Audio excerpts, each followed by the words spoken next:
Giants fan. Opening bid didn't pop up. Caught me off guard there. I don't know what's going on with that. So it may pop up at some point on its own when it decides to work. Mood in the locker room right now. Pissed. But basically, We let one get away. video. We don't have enough time to let anything get away. Defense, we let them score 21 points. Just going over it. I mean, in the locker room, there was guys still talking about fitting the run blocks. The soundbite about the locker room. Guys are motivated. We want to win, and this is not how you get it done. Are kind of pissed themselves too.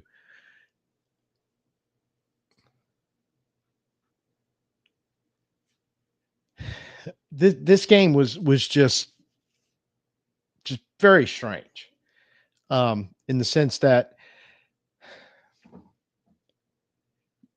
it was one of those where you had another chance to win. You kind of gave it away in the third quarter. You had a chance to get it back in the fourth, but the same problems that has plagued this team on a regular basis just kind of keeps coming full circle and coming around. We can't totally get rid of them.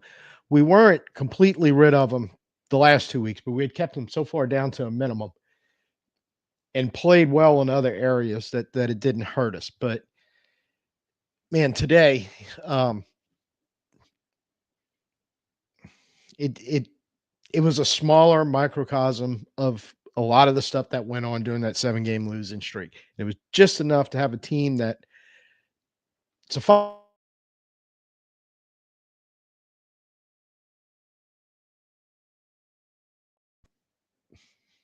There you go. Figured it was going to kick in. But you're talking about a team that 6-6, they have a better offense than we have. And even if most of our guys are healthy and their guys are healthy, they probably still have a better offense. Talked about all week about kind of that no-name defense. You know, the big names are kind of the rookies like Verse and Fisk, who both played very well today. Some guys you never really heard of, but they play very hard, very fast on defense. And you can gash them in the running game. You can hit a big play on them. We did both of that today. But in the end, they can just seem to rally. Rally, especially make tackles. They don't miss them. They pretty much get in a group around the ball. So even if you can get around one or two guys, we had instances today where I thought we had some yak coming at us. No, even if you get around the first guy, there's just a wave of bodies coming at you to clean it up. Kind of the stuff we don't do on defense, and sooner or later we start missing tackles, and it comes back to bite us. Frustrating, and I'm a little pissed. I'm not as angry because I was expecting something like this to happen. I was just pissed because in the first half, you came out with a game plan, you stuck to it. You had them, you had the game slow and dirty. The Rams do not want that, and you're winning at it. And in the second half, they had that first drive where they kind of tuned some stuff up in the running game, ran it down your throat, go up 7-6. And from that point on, we punt it, they punt it, we punt it. And you kind of had after that opening touchdown in the drive they had in the second half, it was a punt back and forth. You come down in the third quarter after just exchanging punts, you stop them. They punt to you. It's a good punt, backs you up at the 13, but you get the 15-yard catch interference penalty. So now we've got field position. 5-yard run by Kamara. Probably the second best throw or third best throw is one of the top three for sure. That Carr had all day was that 16-yarder to Kevin Austin Jr. over the middle. Big hitter. And then this is what I don't understand. So all of a sudden we call 3 pass plays in a row. And from that point on, we went, look, incomplete pass, and that was one of the worst passes Carr threw all day because Spates should have picked that thing off. Went right through his hands. I don't know what Carr was doing, but he did it, got away with it. Then you had Kamara drop on the next play, and he had a couple of those today, and you don't expect that from him. But there it was.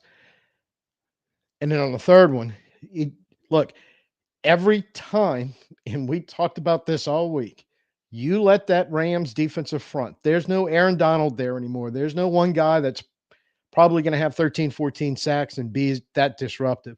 They got 4 to 5 guys who collectively, that whole line can get sacks. That whole line can bring pressure. That whole line can be disruptive. When you're behind the chains, and on that 3rd and 10, we were well behind the chains. He never had a chance. We never had a chance to get a ball 10 yards down the field to pick up a first down. Ends up having to just basically throw it away. So we punt. And then all of a sudden, it seemed like at that point on, suddenly we're in a track meet. 7-6 game, dirty, ugly, everything going on. Turns into this. They go 5 plays, 82 yards, touchdown drive. We go 7 plays, 70 yards, TD drive. On that one, that's when Saldivari got hurt. And then all of a sudden, you're in a track meet, and one of the guys you're relying on is out the game. You get the 2-point conversion, you tie things up. I don't know what the hell happens on a kickoff, but you talk about hidden yardage. You give up 45 yarders to one of their rookie return guys. 45-yard return, puts it almost in midfield. They go on a 12-play, 38-yard TD drive. And you help them out with an offside. It's a 3rd and 10 when you had a chance to bring some pressure, because whenever we backed them up behind the chains and we got pressure, and it was mostly in the first half, not as much in the second, we were getting a Stafford, getting some sacks, making him get rid of the ball. I mean, it was 4 for 10 in the first half, and he just didn't look good because we had him off balance. Not so much in the second half. But you finally get him to 3rd and 10 where, okay, maybe we can back him up, hold him to a field goal, you jump off sides. Then you get a PI penalty on the very next play. So you get the ball back. You go on a 15-play, 61-yard drive where you basically burn out the clock, but you stall it and turn it over on downs. And that's the game. And that was the second drive you had with 15 plays in it and a ton of yards, because you did it in the first half. 15 plays, 72 yards, ends in a missed field goal when Groupie missed. These little things just popping up. The wrong time. Yeah, I get it. On that last drive, you lost Taysom, and that was a big issue. And what you were doing offensively, all of a sudden, you couldn't do as much. And probably a heartbreaker too. Might have had the team down a little bit, or hopefully they were just, we're going to push through it. We're going to, even though he's not here, we're going to try to finish this for him and try to win this game. You just come up short. I think the 4 things that I'm disappointed in seeing in this game that kind of pissed me off, there wasn't very many of them, but it seemed like every penalty we committed was costly. Granted, some of them probably weren't penalties or should have been called, but yet they were, and it seemed to be at costly times. Missed tackles reared their head, especially in that second half, and stretches in the 3rd quarter, and then a couple of those drives in the 4th quarter where they hit some big plays because we missed tackles. I didn't talk about blown assignments and missed opportunities because, well, talking about 2 missed opportunities, 2 of the best drives you had all day, you don't get points. Even on a smaller scale, drop passes, missing wide open guys in the end zone with a chance to tie the game with no time left. Blown assignments, blown blocking assignments, blowing coverage. It's a couple of those today. One of them really bit us hard. But the most important thing is we lost badly at the line of scrimmage on both sides. Pretty much all day long. We had little stretches where in the running game we were fighting through it. But keep going back to that 3rd quarter, those 3 passes in a row, incompletion and punt, kind of got away from the running game, and we never really got control of it back in there. And that that's Rizzi, Kubiak, somebody involved in that. Just I don't know where that was coming from. Because you on the right side of midfield, you could have kept trying to keep the game dirty, which you did in the first half right there. Go down, get points, hopefully a touchdown. But in a 7-6 game at that point, even if you kick a field goal and go up 9-7, trying to keep the Rams frustrated and that slower pace and burning clock and forcing them to run the ball is something they don't necessarily want to do. They want to throw it around. And it kind of let them off the hook. So I think from players to coaches. There was just enough. Wasn't horrible. It wasn't terrible. But I'm expecting this to get better week after week after week. And there was definitely a regression right here. And look, regression like this keeps going on. Like we said earlier in the week, Rizzi is kind of auditioning to see if he can stick around. Um, progress report. The first 2 games are pretty good. Got to keep this thing moving forward. We can't make some of the mistakes. I'm gonna have to talk about this one real quick, and then we'll start getting the comments. And he even admitted some of the funky timeouts, because I'm like, what's going with some of the game management here was the fact that they were having problems with substitution patterns and having to burn timeouts. In fact, one of them they burned on defense was the fact we only had 10 players on the field. And he said, well, that's on me. It is on you. And that's the kind of thing that you're gonna, you make a mental note of that. And if it never happens again, okay, you learned your lesson. But you see any type of regression with stuff like that in the game management and what's going on the sideline. Not good at all. If you're hoping to stick around or become a head coach somewhere else. Let's see. Hey, what's happening, Northern? Who's else in here? Becky. I think I know who that is. The big cat's in here. Shout out to all you guys. And boy, y'all got a lot to say today. I'd definitely say the most. Is it the most costly play of the game? Might argue the play that Taysom got his leg hurt might have been the most costly. But yeah, I get your point. I don't I don't need to look at the tape. I know exactly what happened on that.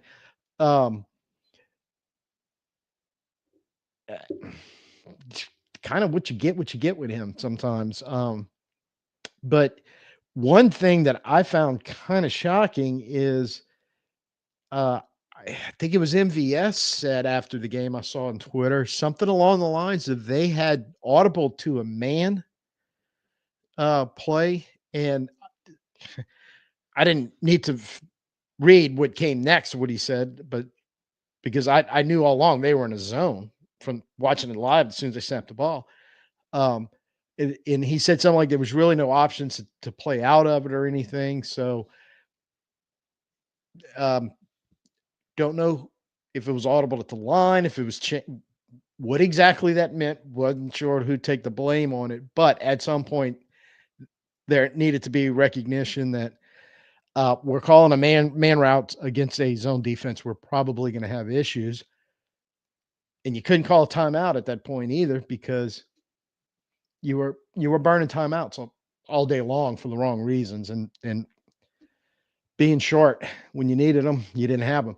Into the first half being the same thing. We only had one. If we'd had 2 with a chance to keep running the ball like we were, chance we can get it down close to the red zone, at least take 1 or 2 shots at the end zone that if we don't get, then you kick the field goal. But the way that drive worked out, that was we had to roll Groupie out there for another 54-yarder after he had just missed the chip shot one before that. So issues I didn't want to see.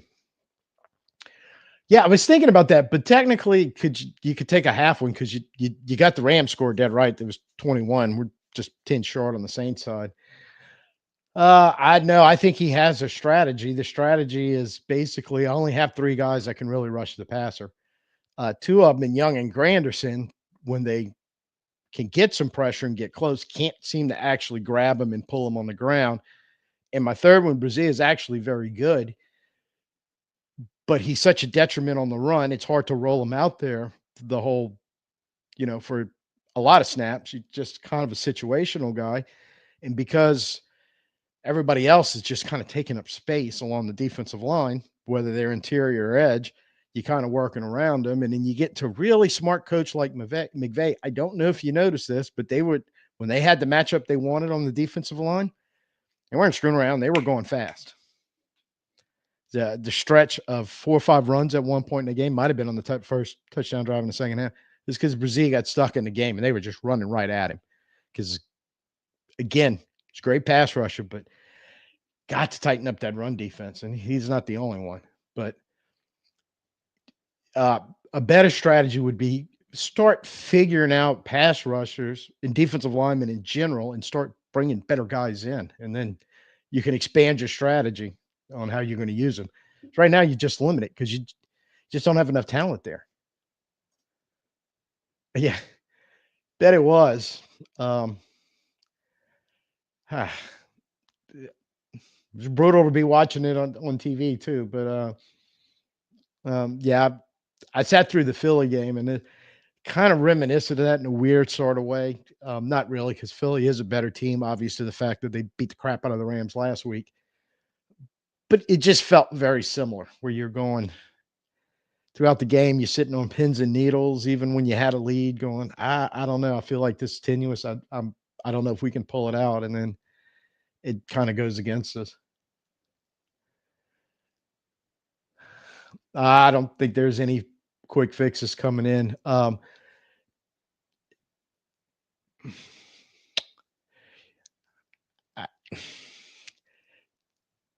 I'm still trying to hold on that you can use this because the loss today, especially with you didn't pick up any ground when you had a chance in the division on Atlanta. At any rate, Tampa Bay ends up pulling that game out, but so you're not keeping pace with them because they did win. I always thought the playoffs was kind of a long shot, but as long as we were winning, we could keep the dream alive. And this one's going to hurt. Um, Best case scenario, you lose one and you have to win all the rest. Now we're a couple weeks. We've got to go into Green Bay. We've got to deal with the Commanders. No, that's going to be uh, it's going to be two tough ones right there. So I'm kind of thinking that it's going to be back to let's get these young guys out there, see what we actually have. Are they salvageable? Are they going to be part of our future? Or are we going to be moving on from them? How does that look? But either way, I don't think there's a quick fix coming anytime soon, unfortunately. Yeah, they have to play to you can't the culture is on such a tedious ground, and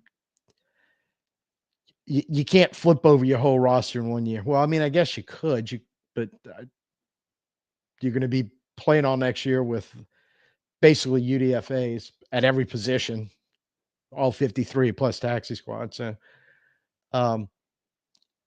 think you got to keep the right guys, both ability wise, but that would have the buy-in, whether it's Rizzi, which, or whoever you bring in, it's got to keep going with the cultural shift, the cultural change, keep getting it better. You got to keep the right guys in there to be able to do it at least for one more year. So that means A, they got to have some talent, of course. But B, that's the ones that you don't think are going to buy in, or they can't buy in or won't buy in. That's decision times going into 2025, who you're going to move on for them. But you can't keep planting that seed of a loser mentality that we had for 7 games. It's another reason why I'm a little pissed and disappointed about today's game, because we don't need that creeping back in. Good thing we have the Giants coming up.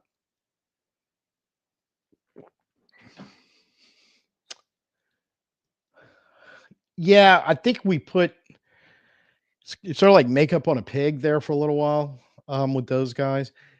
Now, part of the thing is, if you wanted a great example of a zone scheme with beautiful cutbacks and both wide zone and inside zone, go watch the film on this again. And part of it was our run fits, and I know there was some discussion in the post-game interviews. Cam talked about it. A couple other players talked about it. That after the game, they were still having discussion. I believe it was Saunders and Demario Davis kind of gotten a little dust up on the sideline that the camera caught, that probably maybe has something to do with that. It was after one of those drives where they had some really good runs. So that was part of it. But others were, they have a good scheme and they have a running back that fits it perfectly in Kyron Williams. And a couple times that was just the good old, the space isn't where it's supposed to be, but I'm going to bounce it outside, or I'm going to cut it back up the middle, make the one cut and go, finding space and blowing through it. So that's what we want to do in the future, whether Kubiak's still here, the OC, or bring it in, because this is the offense more and more teams are running. This is the offense more and more colleges are running. So you're going to be getting linemen and running backs that kind of running the scheme, I think, in the near future. Um, you, you need to have some of the backs like Kyron Williams to be able to do some of the stuff they did today and make it look like it looked. And it looks even better when you have an unbelievably bad run defense because, yeah, it was bad. I just saw it. I checked right before I came on Twitter. That seems to be the word. I some of y'all were in the dome, so I don't know if y'all quite saw the replay we saw on TV. Didn't like the one I saw because that was just the leg got trapped and it didn't look good when he went down, and you could tell instantly he was in a lot of pain. So I was like, I had no good feelings from that from the get go. But yeah, seems confirmation is probably it for him for the season. Which I'm wearing the beast mode shirt out of respect for Taysom Hill. I didn't quite catch on TV that they were doing the Taysom chant. I just started doing it on my back porch watching the game. Feel bad about it. So love for the beast mode.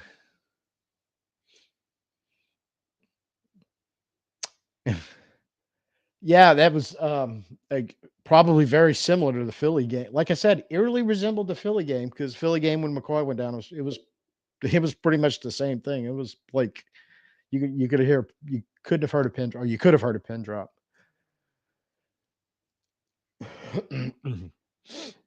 He's a pass rusher. I don't know if he's gonna, and that's fine if he's a pass rusher. But yeah, you need defensive tackles that can stop the run. I think, good Lord, on one of those twists, I think that was the sack they didn't want to call a sack till the booth called down and told them it was a sack. Um, I think that was the one with a beautiful twist. There's, man, just not many guys that big can twist all the way around and come from the outside like he did, as fast as he did, and just get on quarterback before he can do anything. So there's a lot to develop there as far as the pass rush. You just got to figure out a way to get him. I don't need him to be a run stopper. I just need him not to get picked on and run over. If he could just hold his ground, I'm good.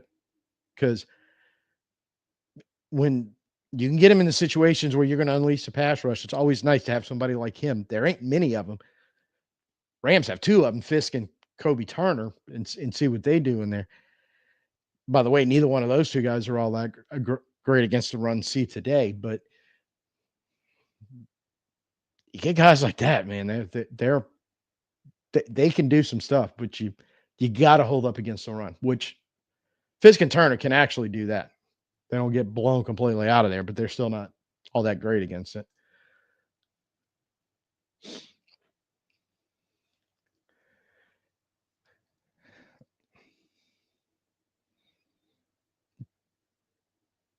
I mean, when you can force a quarterback to be thrown at 40%, you have a pretty good pass rush. It's one of those things. My best advice for you is go ahead, start looking at PFF on some of their pressure rates and stuff like that. The problem is all that stuff is fine and dandy because I'll tell you another one. Remember we during 2020, we won a game against Tampa Bay. I think it was 9-0. With the sole purpose our defense was to make Brady uncomfortable and move him off the spot. We barely sacked him the whole game, but we got pressure on him and he was not hitting passes against us. Hence we blanked him.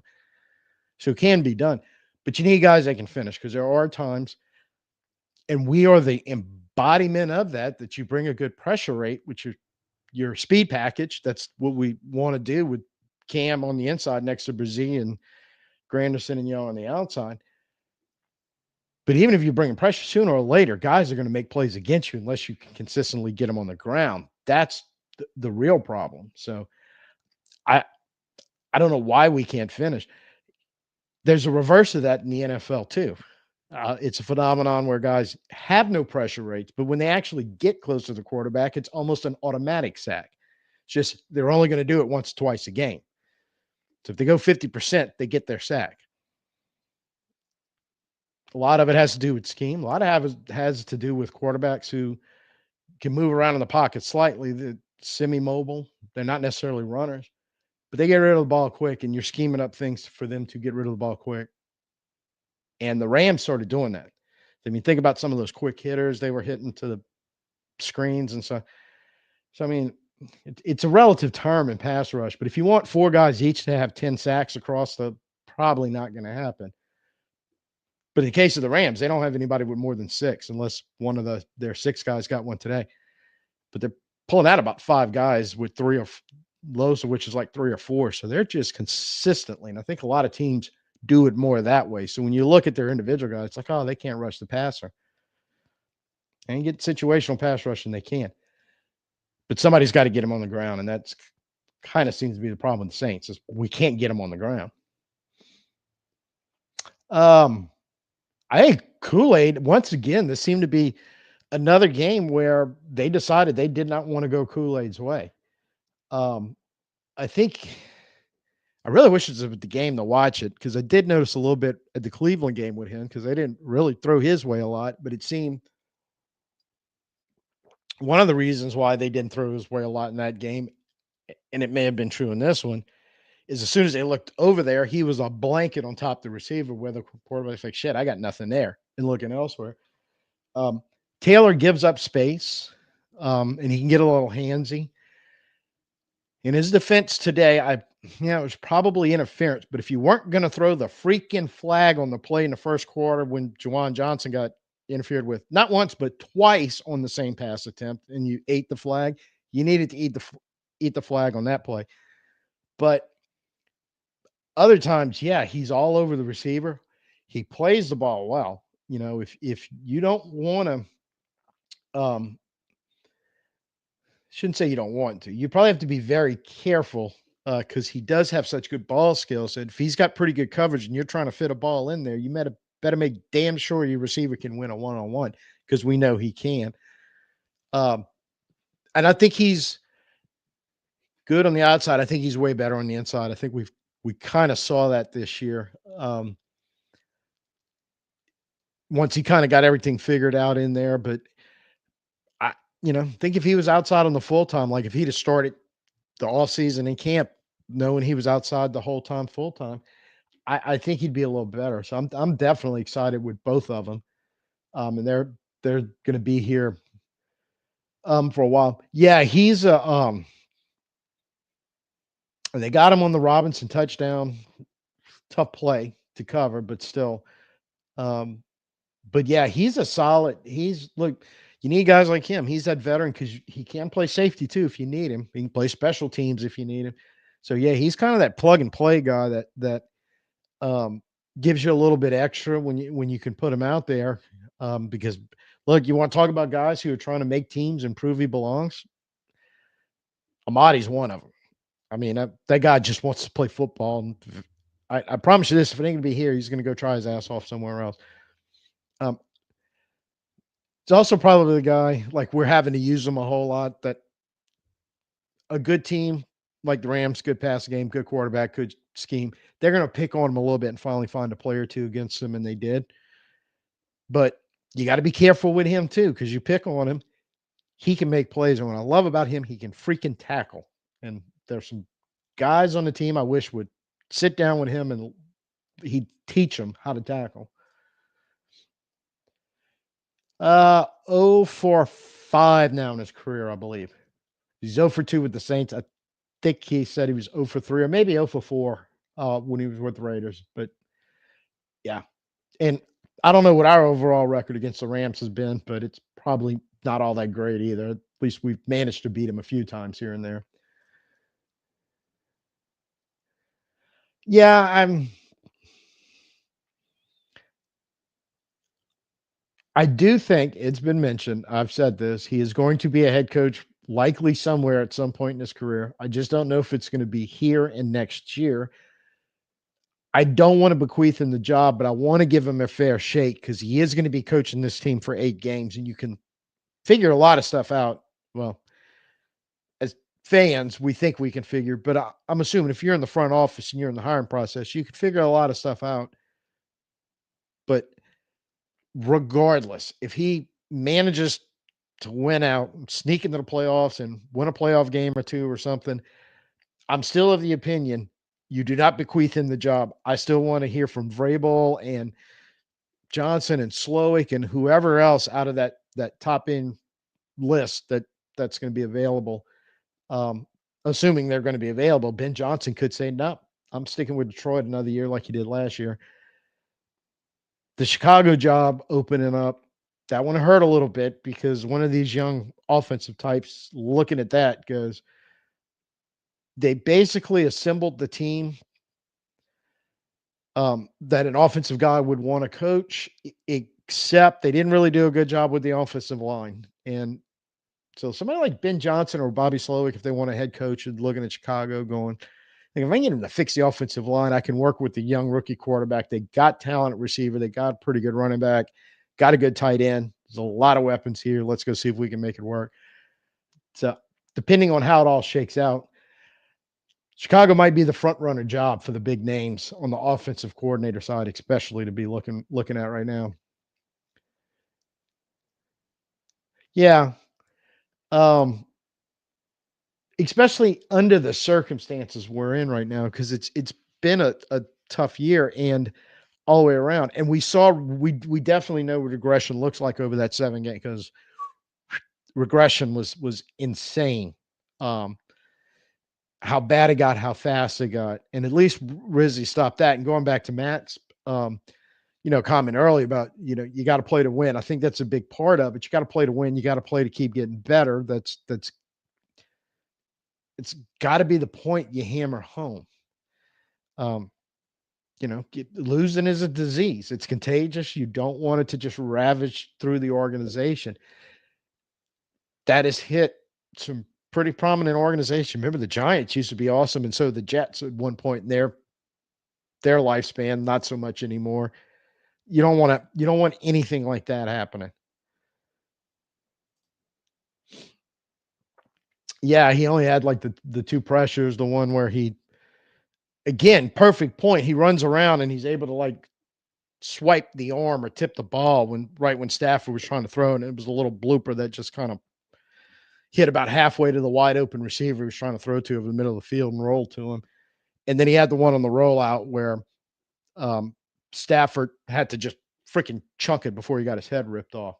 So I mean, two examples of pressure rate. He's right there next to the quarterback, but he doesn't get a hit or get him on the ground on either one. Kind of the issue. Yeah, one, we better freaking win. And if Rizzi wants to one day have a head coaching job in the NFL, he better freaking win. You lose that game, you're right back where you were after the 7 game, after losing to Carolina for the 7th one in a row. You've got to avoid that at all costs.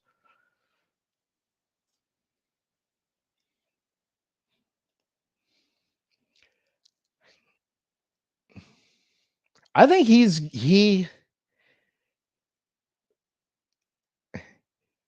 I'm kind of curious if we weren't just really no depth at defensive tackle. If they had anybody, maybe, I don't know. Boyd was inactive again today. And I keep thinking, man, is he going to get a shot in all this? I don't know.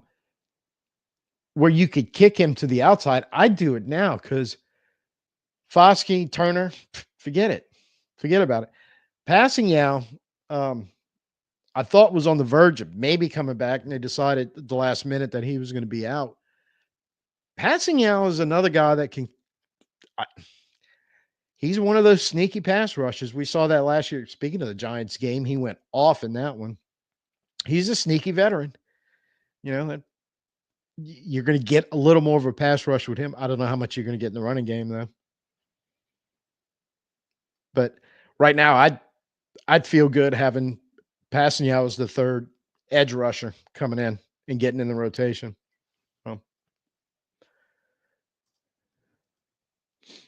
Yeah, I'm not opposed to it. I think the only way that hurts you,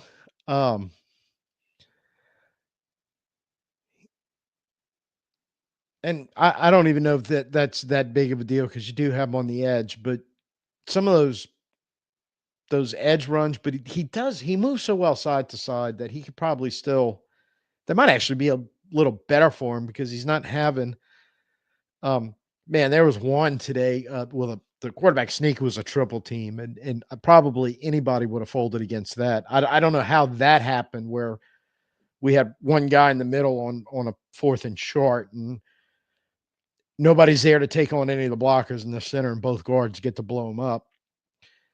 But there was a couple of times where one-on-one or basically one-on-one where one of the other guys just was it's kind of almost a chip and then they were moving on the second level and he was just getting stuck. But maybe on the edge and the outside, kind of get him away from that a little bit where he's good side to side. I think that's actually as good as anybody we have on the defensive line, which is why you can run all those twists with him. And that seems to be pretty effective stuff with him.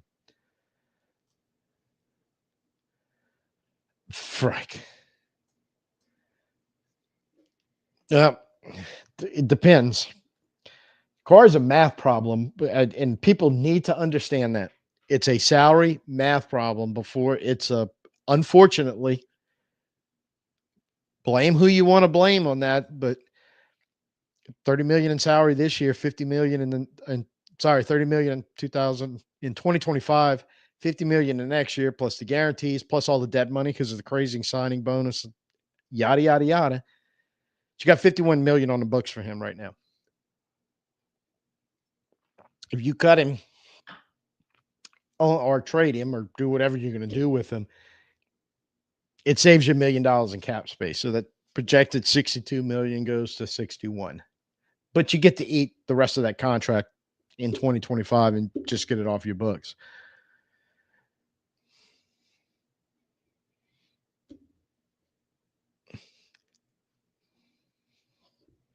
Or you let him stick around and then you try to get him to rework the contract so you can basically do what the Raiders did to him last year and just at some point at the end of 2025 season you send them home because you don't want the guarantee for injury to kick in so you can cut him or trade him or do something at the end of the year.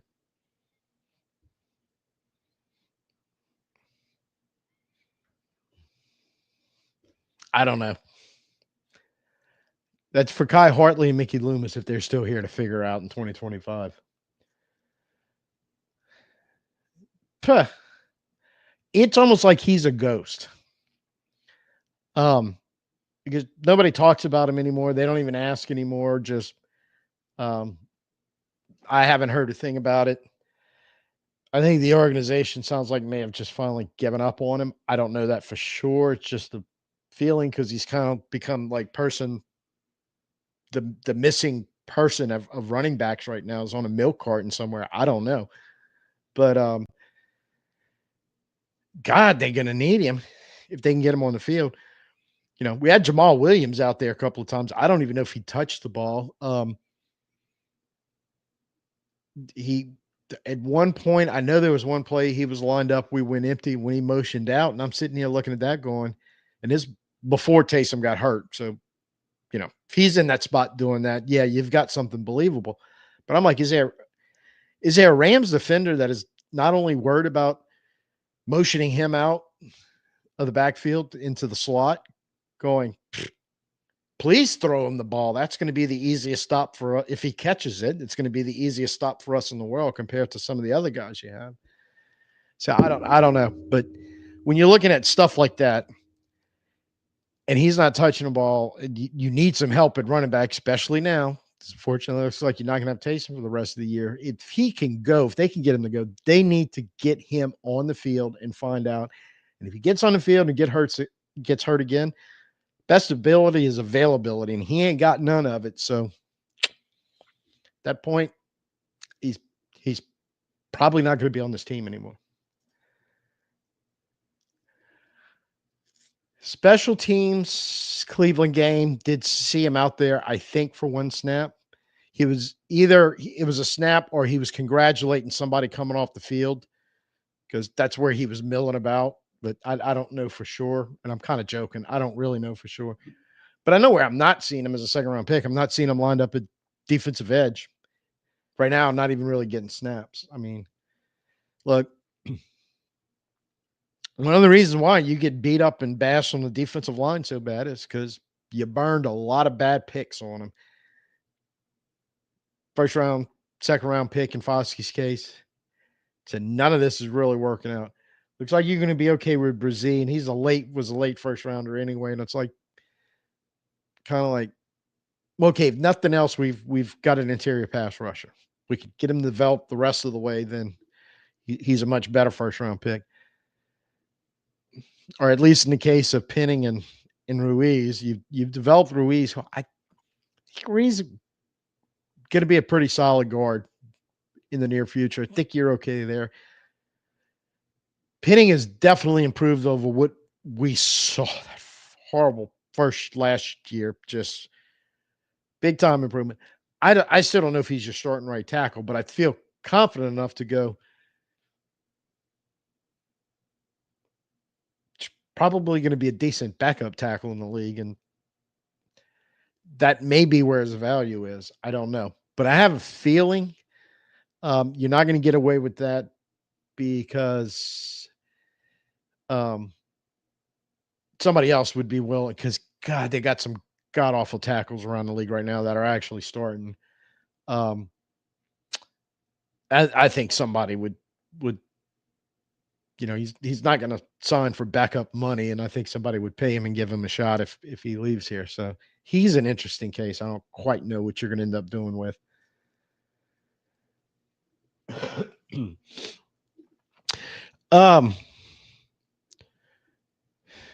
Well, I think the biggest thing, and look, we had it going too for a while, so I'm not complaining because the refs let this go both ways. Apparently, as far as officials were concerned, they were more worried about guys going illegally downfield on a pass or falling and rolling on the ground into a defender and calling it a chop block and wanting to throw a flag on that than bear hugs. Because I promise you, just about every play, both sides of the line, because Lemieux, man, wow. I don't know how he's going to grade out with PFF with all the bear hugs, but there was a couple of times it was, they say you don't put your arms on the outside. Well, they were outside and around. God, the right tackle for the Rams, that Havenstein on the quarterback sneak, he literally, go watch the replay on that. He's got a bear hug and he's drug Granderson from the edge all the way across. So while you're watching Brazil get blown up by the triple team, you see it's almost like they're dancing across your screen going by. So if you get away with that, you could be a pretty good offensive line. I don't know quite so much in the pass game if they were letting that go on. I didn't really, but when they were showing replays of some of those runs, I was like, how are flags not flying on this? And I guess it's good coaching because Henning and Rizzi must have told our offensive lineman going, well, crap, they're not going to throw the flag on it. Grab them and drag them. Let's see what happens. Definitely helps your running game out. So when you can scheme that up, it makes life easier. But I do know this, they run a really good gap scheme. They always have. And where they're really, really good at it. And one of the things we did pretty good, we didn't get burned as much as other teams. They start running the ball as well as they do. That play action stuff that comes out, especially downfield and big plays. And they gash us a little bit, especially later in the game. But, I don't know what they finish with, but Cup and normally if Williams has that much rushing and being that effective running ball, both Cup and Nakua are going off, and both had nice games. I don't know if you could really say they went off. Robinson had the big downfield catch and ended up catching the last touchdown. So I'm kind of matched up on Amadi. So yeah, I think scheme's a large part of it when they got it dialed in and working right.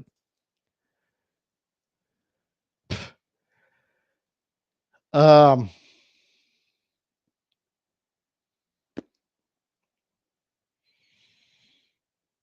had to go Brazil on defense, and I think he had 2 sacks in the game actually. I think I don't know if anybody on defense was terrible. I don't know if anybody was really, really good. Put it to you that way.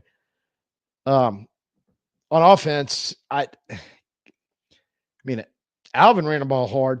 and look good running. MVS, he does what MVS does. He's gonna pop in there and go deep, and if you can hold up and get the ball down to him, he's gonna catch it for a long gain. Big catch there. Kevin Austin Jr., when we had time to get the ball to him, did a good job on a couple of catches. But I guess pure number wise, Alvin had a good game running the ball. I'd say Alvin, hands down, he just had I think 2 drops, and then the third one, it was one kinda low, or, I think that was the one he got. Trying to remember, it was first or second drive.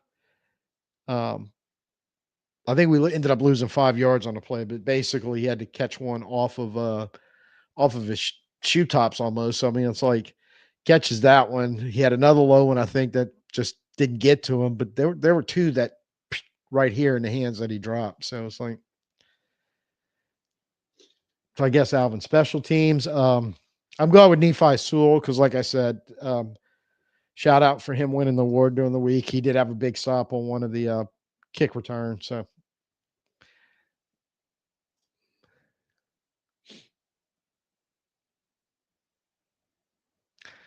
well, I consistently watched Jared Verse get in his face and talking shit to him, and he didn't want to really retaliate like I was afraid he was gonna. So give him his due. He's making baby steps and getting better at that.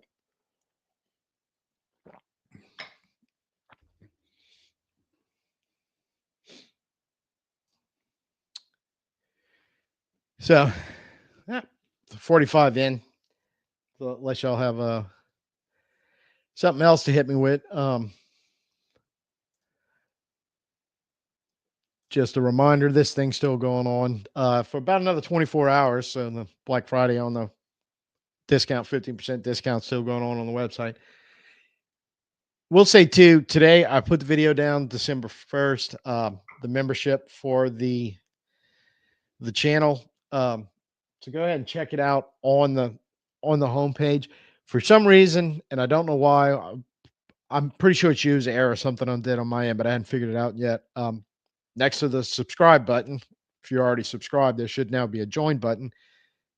Does not appear to be there, but I'll try to figure out what's going on. But I do have a link uh, on the front page with all my other links, where my Twitter link is and where the online shop link is. There's one there that'll kind of roundabout way take you to the join button where you can do that. And in the video announcement I dropped earlier today, uh, towards the end of the video in the upper right hand corner, little link pops up there. You can click on that. But basically, in case you hadn't seen or heard, that's just to let you know that we're doing the little membership for $3.99 a month. But I have a Discord server set up so we can use that as a chat room, communication room. We're going to do some polls. We're going to do member discounts there, obviously, for some of the merch. And we're going to expand it and grow with more perks, whatever the community wants to do that I am capable of doing within reason, of course. But go ahead and start trying to build this community where we're going to talk Saints. We're going to do Saints related stuff, do it together, do it in a chat, do it in a live stream, or even just go hang out on the Discord server and do it in a chat room. So when I get all that straight, and it'll be easier for you to hit join membership, I will be sure to let you know. But if you want to be adventurous and go search out the link that I have in there, please feel free. So,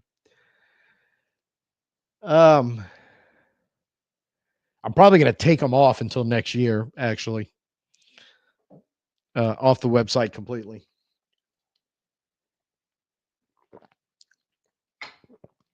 And well, put something else in there, like I don't know, wait on next year t-shirt. Yeah, who knows? So, all right, we're going to be winding it down tonight. Thank y'all for joining. Well, Jerry just showed up. Good evening, Jerry. I'm going to be cutting it down just a little bit tonight, a little shorter. It's been a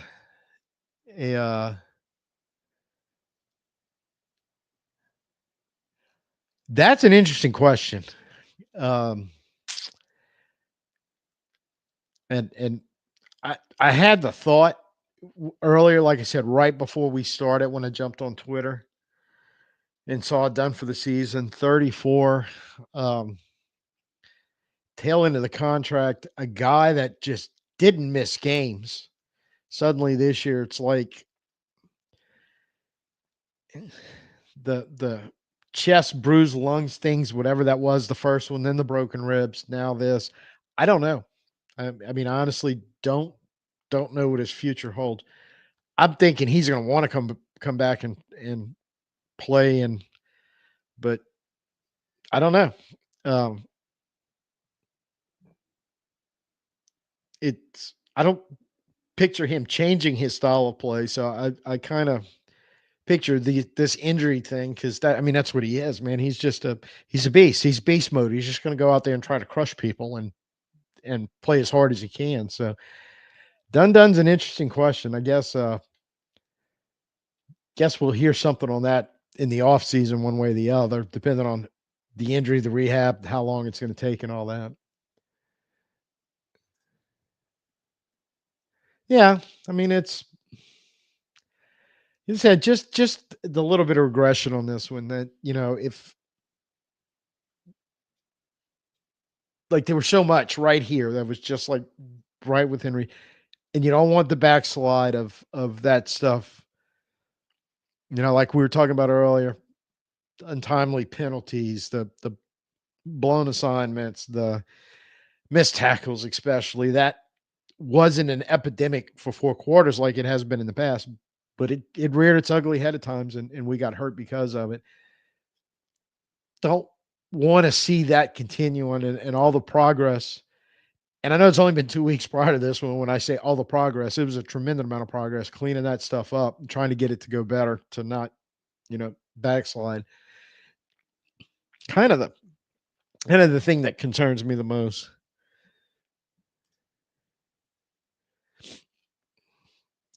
That's it. I'm a ninja. Thank you, Jerry. Appreciate it. Glad you could join us tonight. Sorry it's so late. You got here a little late because I think we're only going to be going a few more minutes. So if you got any questions, throw them in there. Yeah.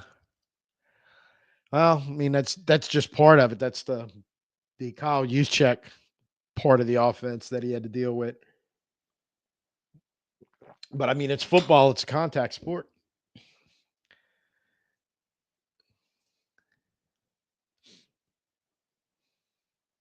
So I said I got it on tonight. I mean, I just you know circling back to Matt's question from a little while ago, is he done? I hope not, because I want to see more of Taysom. Um, but we'll see. Missed opportunities, yeah, quite a few of those, and some. I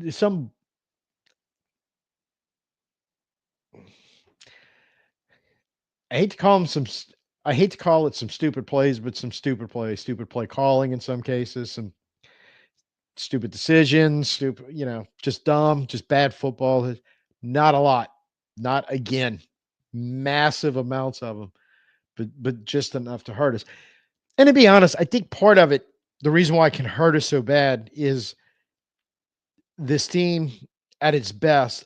Look, it's got some talent in some spots, some really good football players. I mean, we can talk corner, um, top two receivers, but now some of the linemen, McCoy, obviously, but now bad luck and injuries and all get in there too. So kind of throw some stuff off. So it's just one of those effing seasons, I guess, at this point. And, you know,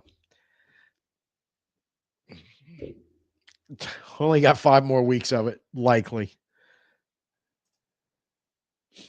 I think both. Um,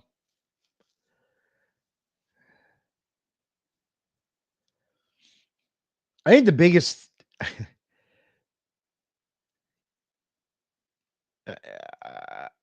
you have some talent and you have some talent spots, but do you have the right talent for what you're trying to do? And you're trying to be a man team, which In this day and age in the NFL, you can do some stuff like we were doing in the Rams earlier. They did not enjoy that. Okay, he couldn't get the ball out quick to his receivers. We were bringing some pressure on him, and it was causing issues. Tendency to give up big plays. We had to fight hard for really the one and truly only big pass play. Now, MVS houses it for the touchdown. Now, I think that was 28 yards. But for the most part, we're grinding it out because of their defense. Remember, not too long ago, they went to a Super Bowl. I don't think he was still the defense coordinator when they won it, the second one they went to. But not that long ago, that was that Wade Phillips 3-4, style of defense. I know they've played some man defenses over the years. And now today, from what I could tell on TV, they were sticking a lot to the that typical umbrella coverage, deepen it up, we'll give you stuff short, rally to the ball, to defend the passing game, which some teams, and we're one of them that can run on that style of defense, and we did a little bit. So I think our scheme probably needs to be. If you're going to do something like that, I think you're changing personnel. I think if you're going to keep trying to play man, you change the personnel because you need some younger, better players. You need better pass rushers. You're definitely going to need to overhaul at safety. I think most of our safety struggle in man stuff. The older guys were once probably pretty good at it, but Honey Badger, and that's another guy. He's constantly dinged up. So, asking him to keep running around back there, either playing man if you got him in the box or playing over the top in single high, trying to clean up everything. You're asking an awful lot. And I think it's talent and scheme both need to be addressed this offseason. As long as we're Saints fans, as long as there's mathematically a 0.5% chance that we'll make it, we'll talk about it. But yeah, realistically, I think even if you run the table, I don't think that guarantees you anything, but you still want to run the table. I think that's the most important thing. The outcome outside of that will take care of itself one way or the other. I just don't want. Again, it's a losing attitude that keeps kind of working its way into the organization, into the locker room, into the wherever it's floating around, and just like eliminating mold in a house. Just come in there and clean it all out. Get rid of all that stuff.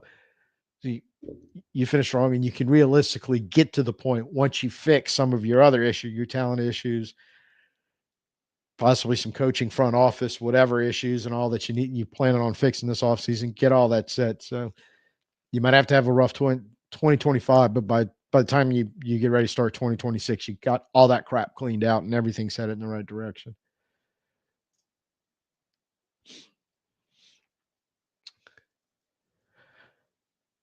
Taysom, I'm assuming. I'm not sure who the he is.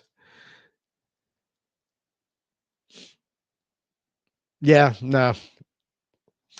If you want to provide all that, feel free. But we may work on some of that stuff, but I don't think that's going to be any of the discount movie tickets. No.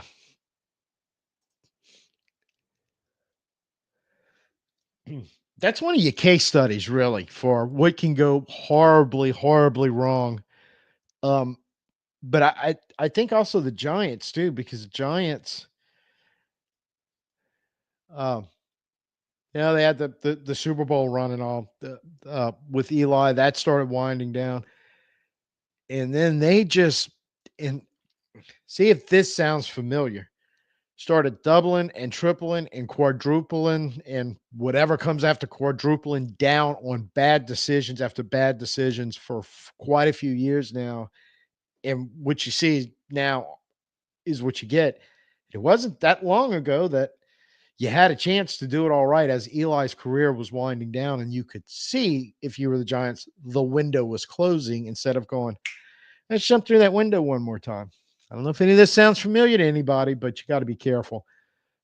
But I don't think you want any part of where the Giants are right now, because they're still going to go through it, it looks like, for a year or two before they have any hope. And, let's have this conversation real quick. Talking about Chicago possibly being a better, and I think it is a better looking job right now than New Orleans is, to be honest. There's going to be some more jobs opening up.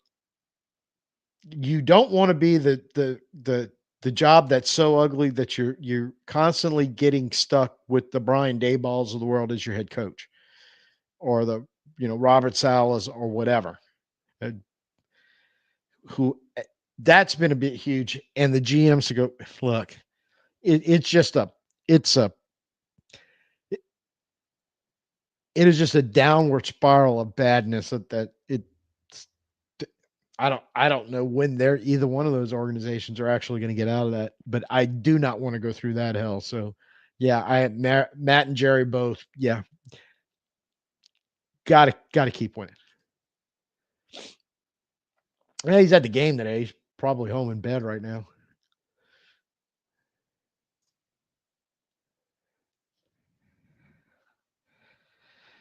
I, oh dear God, watch the Jets play. But we're about 3-4 years too late on that trade for Rodgers thing. Speaking of doubling and tripling down on bad decisions, hey, let's just go get Aaron Rodgers and Devontae Adams. That's going to fix everything. Yeah, not so much.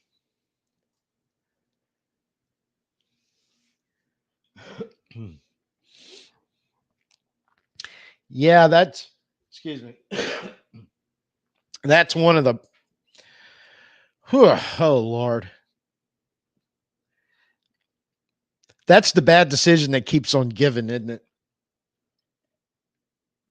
And I'm not saying they'd have won a Super Bowl if they'd have did that in the reverse and let Jones leave and pay Saquon, but they'd be a damn sure better offense than they are right now.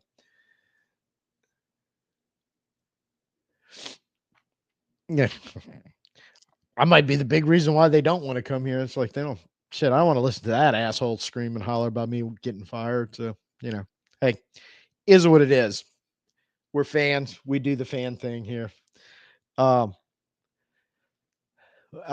and actually, though, in all seriousness,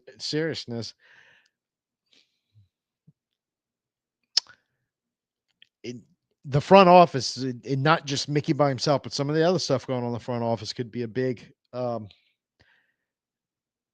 you know, your head coach going, it's going to take you a year, 2 years to fix your salary cap issues and bring some talent in I can win with. Are you and your fans are going to give me that much time to do it?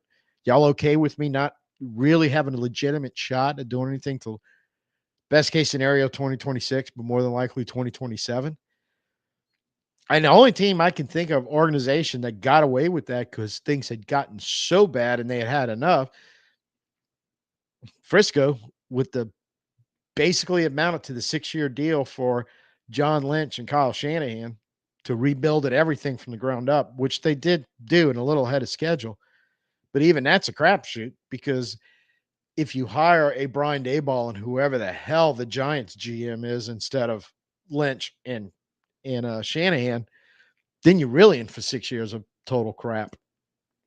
So really want to avoid that at all costs. So I'm interested to see what Black Monday is going to look like this year as soon as the season ends, for not only for coaches but for GMs and other higher ups in organizations around the league, because I do think I've said this before,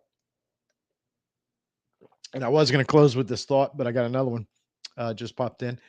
But I do think, look, keeping up with the Joneses and the rapid scheme changes that are going on both offensively and defensively around the NFL and some of the stuff. So either know the coach that's on board and understanding what all these are and is able to keep up and keep his scheme and his team and everything relevant, and not stuck in the dark ages where you're you're just cannon fodder for these teams. But the top end of the organizations, the GM, the team president, you know, your scouting departments, everything, all have to get on board with this idea and not just going, no, we're going to keep doing things the way we did them. Remember, we won the Super Bowl way back when? Nope. If we ever do a live stream during a Saints game, you probably will. Just cover your ears if you're sensitive to salty language, because I do throw those out a little bit. Water, trying to keep this rolling. That's why I don't know if I can go much longer, because it's about to totally give out on me.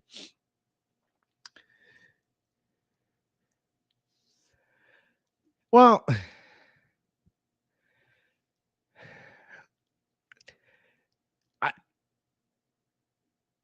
do we really give them credit, or are we just going, well, they were just throwing stuff at the wall and hoping something sticks? MVS is not a secret to anybody who's paying attention around the NFL, and he is what he is, and he's doing what he does. I think he's getting more opportunities here because we're out of bodies there, and he's gonna play. And when we get our running game going, which we've done the last couple of weeks, and he's hit big plays out of it. That's what he does. But it's kind of where he's, I think, fit a scheme fit guy. He gets into Green Bay with Aaron Rodgers back in the day, because Rodgers loved to throw some deep balls to guys who could really run down there and grab it. Right. He had a little splash with Mahomes, kind of the same thing in Kansas City. But he's not a guy that's getting 10 targets a game and is going to, work himself open. Is not a true one, but he's a good, solid guy to go with. So I'm not sure if this was scouting or we did anything brilliant other than, shit, we need some bodies that can make some plays. This guy's been in the league, I don't know how many years, 8 years maybe, I think. I know he's around 29, 30 years old. He's been around a while. I mean, he's not a big secret. Kevin Austin's the third-year guy. I can't remember who drafted him, but I remember when he was coming out, he was one of those sneaky project guys that was probably going to take maybe some time to develop. Sort of like some of the guys, like above memes, like we grabbed. I think they're very similar in a lot of ways. But I think that you can, if you're looking, and I'll give him credit for this if this is what they were actually doing. But when you're looking around, it's because I think he's a third-year guy removed from the draft. But that second, third year where you might find the guy that was a little raw and started developing, and you know how it is in the NFL, you get caught in the roster crunch numbers. I mean, we've lost a few guys like that we wanted to keep around. It's just like, crap, we got to try to slip them through waivers and get them on the practice squad, and it doesn't happen. But you keep your eye out for guys like that. In fact, I think that's how we wound up with Passing Yao on our team. Speaking of him, if I remember right, he was the guy that when Kansas City drafted him, we were looking at him. They took him a few spots, and we just kind of kept track of him. And he was a solid role player, became available. We ended up bringing him in. And until, the last few years, he's been a solid role player in a defensive. Like right now, I think he'd be one of our better defensive linemen, and not just a role player compared to what we have out there. But I do give him credit for that, because they seem to have a pretty good track record. We're kind of keeping track of either guys they had their eye on, like during the draft, or kind of being aware of these guys are available. Let's go grab them because we need bodies and we might be able to do something with them. But I don't know if it's like brilliant finding diamonds in the rough necessarily. Could be. There's more than one problem. If you want the problem summed up basically in one statement, we need to go root out all the problems and get rid of them.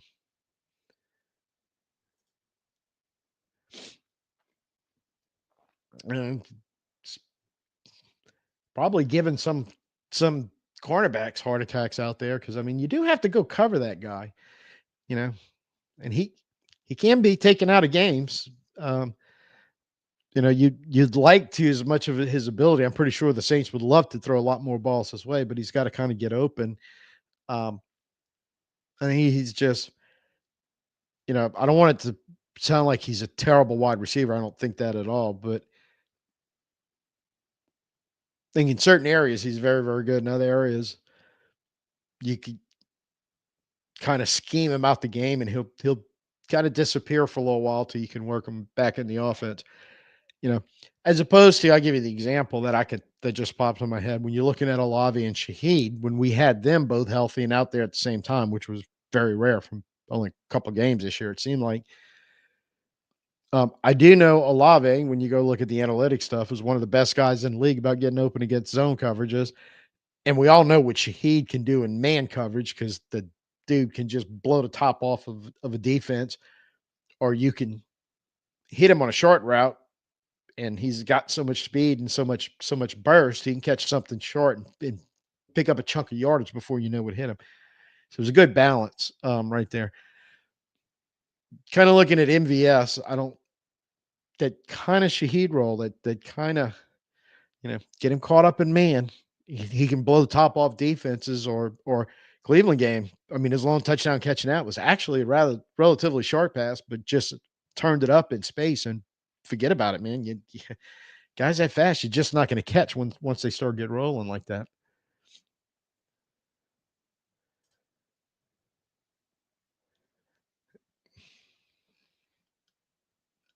Again, 4 years ago, yeah, not now. Yep. Do believe that's going to be it for tonight. Thank y'all, everyone and all, for hanging out with us tonight. I normally after a loss in Northern and a few of the other regulars can probably attest to this quite easily. I'm just I'm either going crazy up here in the post game or just so dejectedly pissed that it's hard for me to cope, but kind of work through it. But this is just an interesting game in the fact that I'm not particularly pissed at the team or anyone on the team specifically. Like you know, just wanting to go off on, oh, the play was so bad here, the play was so bad there. But it's just kind of a general. I think Becky brought it up perfectly, talking about regression and just going, you just don't want to see it. You just like, I can deal with this because we know all the issues, all the problems on this team. Some of it definitely self inflicted, some of it just pure bad luck, kind of everything in between. And it's one of those seasons, but just trying to find the positive. And you had kind of 2 weeks. I look, one of which is you kind of started Atlanta's bad run, which is always nice. At least, the very least, we did something to screw up their season, hopefully. But you kind of felt it was going this way, and then today happened, and you just looked at it and go, God, we had a chance to win that game. But for this, we had a chance to win, but for this. And then when you kind of throw in, obviously, the Taysom injury, that just, you can't be really pissed at anybody on that, but it still pisses you off, right? And then Saldivari getting hurt. Don't know. Nobody's even really talking about that yet, but I'm interested to see that because you were planning to put so much into,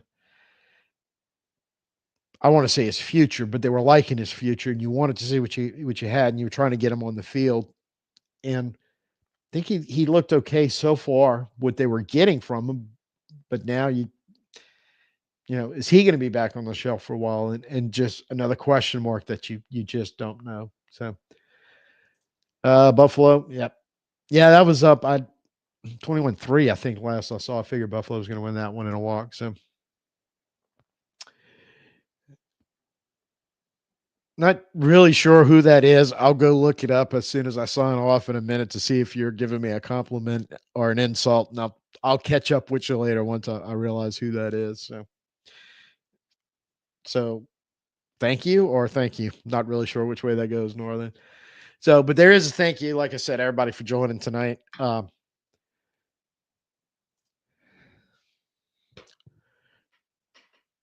I'll leave you with this thought.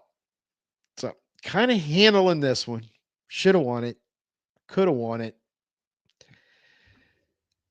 Didn't win it, but okay. But rolling into the Giants, we get our ass kicked. You're going to see pissed off like you've never seen pissed off before. Just saying.